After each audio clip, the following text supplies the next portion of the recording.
Hello and welcome to another episode of The Living Philosophy. Today I want to talk about personality development and how you grow as a personality. This ties in with spiral dynamics, this ties in with the levels of Maslow's pyramid, this ties in with any really growth of personality development. And I've been thinking about how does that work? How does one grow to the next level? And I think it's a kind of a complicated interplay of processes. And I think really, first of all, the first basic premise is you have to realize that there are different layers of the human mind. There are different layers of desires.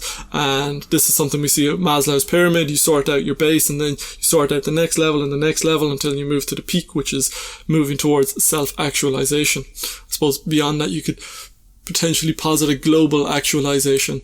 But so to come back to that principle, it's the same thing as spiral dynamics. You progress from one level to the next, to the next, to the next. And it's the same with the chakras. You've got all these different levels that build up to the universal enlightenment, connecting with the universe level of the crown chakra. And so I think it's important to realize that none of these things ever really disappear. You can't just, focus on self-actualization. And that's not, you don't just jump to self-actualization and be like, well, that one's the most important, let's go sort that out. And you can do that, but if you're not whole then. You've done a lot of work on self-actualization, but all you've got is this castle in the sky. And as Thoreau says, you need to put your foundations beneath it. And so in creating your whole life, your healthy life as an individual, you gotta sort out your bases. Now, at the basics, at the very bottom level, you've got things like clothing and you've got all those basic needs, food, water, shelter, these kind of things. So once you have those sorted, which happens quite quickly with modern civilization because we're born into affluent civilizations that these things are kind of provided for, then you start moving to the next level and the next level. And it's just, you got to have these different layers sorted in your mind, because if you don't, then that's going to nag at you. And you're going to feel like, oh, I need to work out that, I need to work out that. And so, yeah, you're going to be struggling with one level at any one time. That's going to be where you kind of figure things out. And tie this over with Jung talking about coming into middle age and people coming to his therapy, and he says it's no longer like it was with he wouldn't send them to Freud or Adler, because it's not that there's something blocking the way of their career. It's that, or the relationships, it's that there's something else happening. It's no longer an attitude towards life. It's no longer an attitude towards rising. It's the attitude towards descending, realizing you're coming down, you're heading towards death, and those things of the rise no longer have that meaning. They no longer grip you in that way anymore. So how do you ascend to the next level? So I guess the interesting thing there is you think about, how do you develop? Okay, so you develop by taking every challenge within you as it comes, and you do everything you can to meet that challenge. Is your challenge career? Is your challenge relationships? Is your challenge basic necessities? Do you have food on your table? So once you've got food on your table, you're not going to constantly be thinking about, oh, how am I going to get food on my table? Because if that's something, let's say you've got a solid income, or there's a solid base in society, then you're like, oh, I know, once you know, you're confident that there will always be food on your table, then you no longer need to think about it. It's like you've got mental hardware free to think about something else. So you think, okay, that level of my life is sorted. I don't need to think about that right now. And that's really what it is. That's really what personality development is. It's having your mind free. It's like saying, okay, that level is sorted.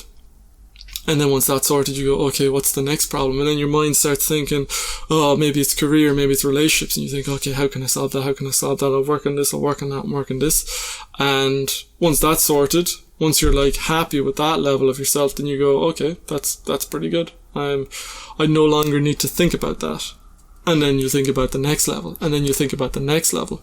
And I find this happening sometimes with, I'll get an idea about like a higher problem, something really subtle that will just cross my mind, a little thought, and I want to grab it and I want to investigate it, but they go, I'm so consumed with this other thing. And so I can feel that division where I'm focused on learning a certain task here now, I'm focused on taking on a certain challenge, but this siren song from a higher level kind of comes along and I'm like, oh, I'd love to see where that follows. And it's that's the work of philosophy, is once you've got all those bottom levels kind of filled and sorted, you're operating at the higher levels, and you're thinking, you're listening to that voice of truth, and you've got the freedom of the mental kind of space to start following those siren voices, and to start following the intuitions about truth.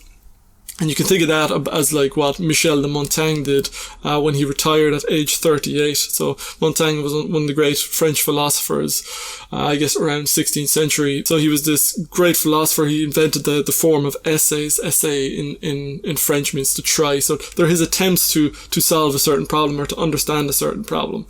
And it's that he retired at that age. He was the mayor. He was involved in local politics before that.